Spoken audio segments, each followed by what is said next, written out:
Good evening. We've all heard the tales from the locals in the country pubs. Things like, I saw a big cat in my field last night, or something ate my cattle. And we've all read the regional rags with sensational headlines such as Puma pounces on pedestrians, or Tiger tackles traffic. But never have we, you or I, ever seen these creatures with our own eyes. Never have these escaped cats' bulletins actually scared us into staying at home for fear of feline attack. Until tonight. The story I'm about to tell you is about a small group of youngsters full of pep and goodwill that venture into the forest for a night round the campfire. The leaders of the group are Jack and his girlfriend Jenny, who are leading the group for the first time after years of going on treks themselves. The story begins round the campfire. It's early evening in October. There's a low hanging mist across much of the forest floor, which seems to encircle the group in the natural clearing they have set up camp in. Jack lit a small fire, and the band of 6 tykes, he and Jenny, sit round it, perched on damp logs, holding skewered marshmallows just above the licking flames. The topic of conversation was wilderness survival, and what to do if faced with a woodland beast, such as a fox or a badger. Some of the children became scared at the thought of being surrounded by lots of creatures as they slept, but Jenny reassured them that there was nothing dangerous or scary out there, and they would be absolutely fine. I need to pee, piped up Harry nervously. Just go behind that tree. We won't look, laughed Jack. Harry hopped off to the tree indicated by Jack to relieve himself in front of only Mother Nature. The sound of song started to fill the air as the rest of the camp started to sing song. It drifted further away as he shimmied behind the tree at the edge of the clearing. He started to do his business when something caught his eye in the forest. Something had moved. He was terrified and couldn't wait to finish up so he could run back to the relative safety of numbers. As he ran back, he looked over his shoulder one more time. Something was there, but he had no idea what. Meanwhile, in the local village, the bulletins and rumours had started. A wickedly merciless killer stalked the area, killing prey at will. So far it had only preyed upon sheep in a field, to one local farmer's annoyance. The news spread around the pub like wildfire. When it reached the end of the bar, one man jumped up immediately and ran out, a look of extreme angst fixed across his face. Jenny's father raced away in his truck towards his workshop. He tried his daughter on her mobile, but couldn't get through. He put his foot down and drove off into the night. After their marshmallows, Jenny and Jack put all the kids to bed, 2 to a tent. They had reassured them all that nothing was out there, and they had dropped off quickly. The 2 young lovers were creeping into their tent when a little voice said, "I want to go to the toilet, but I'm scared. Can you come with me?" Jack obliged and walked Tyler to the edge of the clearing. He talked to him the whole time, distracting him from his fear. Jack started scouting the forest as he waited for Tyler. It was very dense, with clearings few and far between. They had come a long way during their trek to find a suitable campsite earlier. During the day, the woods looked peaceful, but by night there was an air of foreboding that Jack couldn't shake off. It was at that moment that Jack spotted movement in the distance. It was about 300 yards away. He couldn't make out what it was in the darkness. It was too swift to be human, but it could have been the same size, if not bigger. "I'm done, Jack," piped up Tyler. Jack hushed him quickly and grabbed him up in his arms and hurried back to the campsite. Jack was on edge now. He put Tyler in his tent and zipped it up as tight as he could. He clambered back into his and Jenny's tent. "What's wrong, Jack?" whispered Jenny. "Something's out there, Jen," replied Jack, cautiously. They clung to each other and lay down under their canvas shelter. They were barely asleep when a horrible scream pierced the night air, followed by the sound of a low growl. Jack and Jenny started up, immediately fearing the worst, and jumped straight into action. They each grabbed a torch and ran out of their tent. The sight that met them was horrifying. 2 of the tents were still standing, and their occupants were peering out fearfully at the scene in the clearing. The 3rd tent was in tatters. Harry was lying amongst the remains of the tent, quite still, eyes wide open, with a look of absolute dread fixed on his face. As Jack got closer, he could see that Harry wasn't breathing. He was at his side to help, but it was too late. Jenny ran over to join him and couldn't believe her eyes.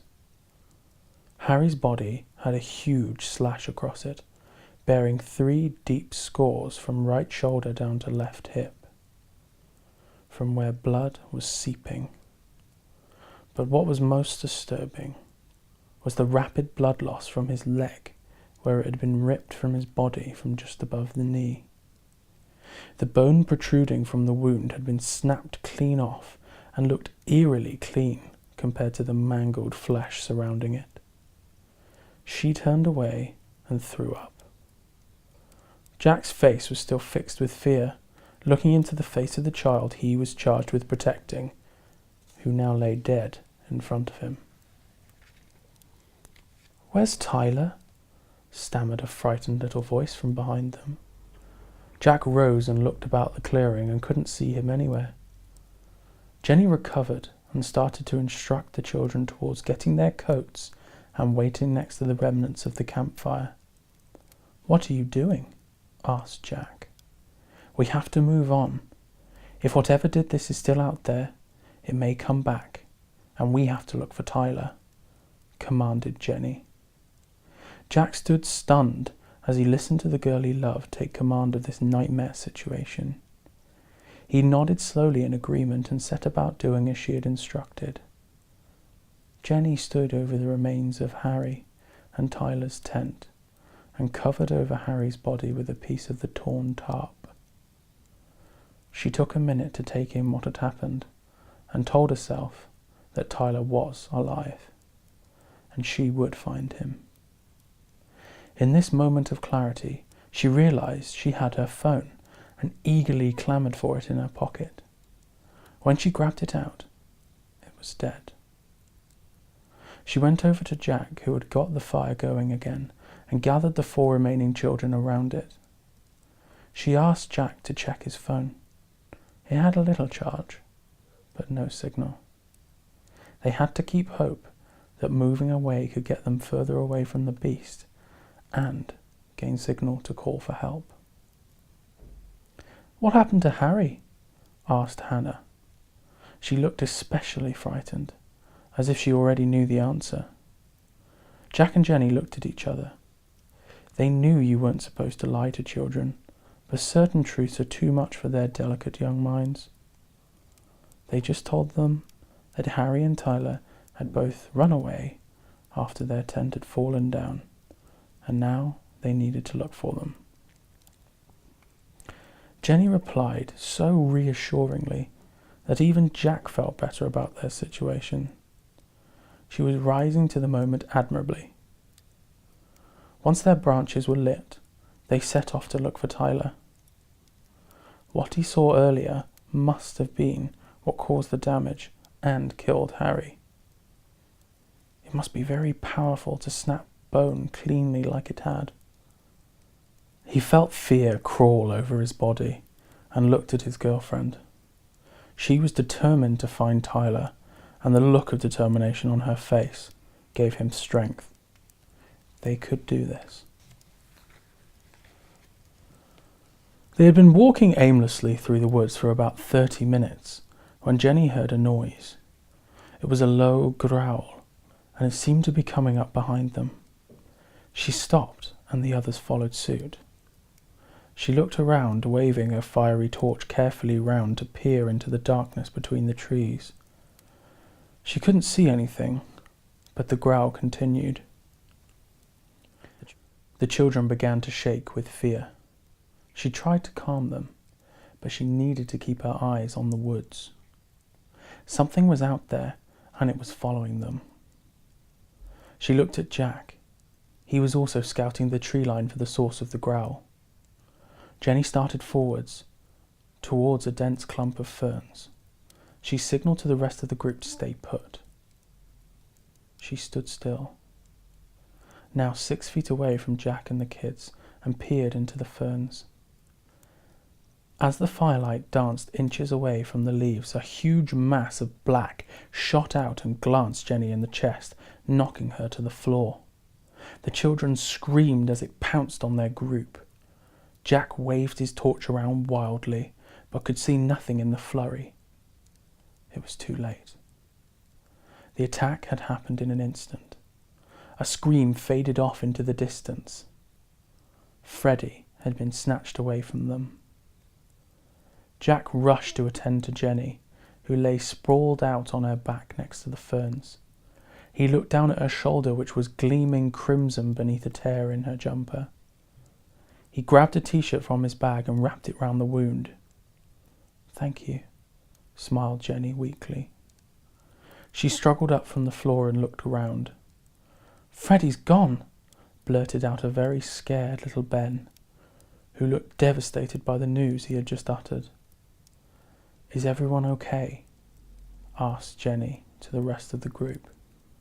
She was met with timid nods from the remaining 3 children. She checked in with Jack to see if he had any signal yet, and he shook his head dejectedly. They had to keep going, and she tried to motivate them into setting off into the unknown once again. In the melee, Jenny's branch had gone out, so led by Jack and his torch, they pushed on through the woods. Meanwhile, Jenny's father was rooting through his workshop. He was collecting anything sharp or heavy and strapping it to his belt. He cursed himself for having been at the pub and for having a workshop in the middle of nowhere. He knew it was a race against time, and he had already disadvantaged himself enough. The gang were now lost. They had no idea whether they were nearer or further away from the edge of the forest, and their torchlight was beginning to fade.